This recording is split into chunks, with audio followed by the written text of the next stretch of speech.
Here's why some divorces take 3 months and others take 3 years. When people ask, how long will my divorce take? They usually want a simple answer. I get it, but here's the truth. Some divorces really can wrap up in a few weeks or months. Others can drag on for years. Let's break down what exactly determines your timeline. Factor number one, your state rules.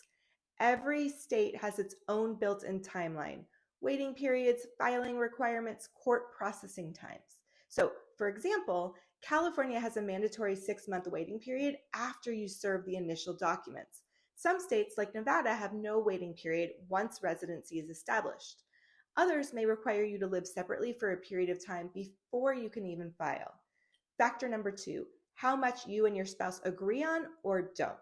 If you're in agreement on major issues, property, debt, custody, support, you can move pretty quickly.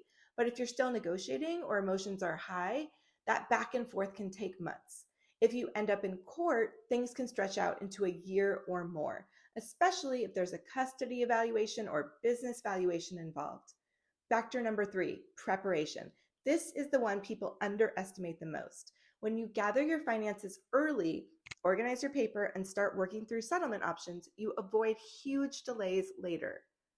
A lot of the long divorces aren't long because of legal fights, they're long because people start unprepared. Factor number four, the court schedule. Even if your paperwork is perfect, some courts have backlogs, especially post-pandemic. In some counties, it might take 4 to 8 weeks just to get a final judgment processed once everything's been submitted. Here's a simple example timeline. 3 to 4 months for an uncontested divorce, usually full agreement, well-prepared paperwork, no kids or complex assets. 8 to 12 months for moderate disagreements, still working out custody or financial terms, and some court involvement.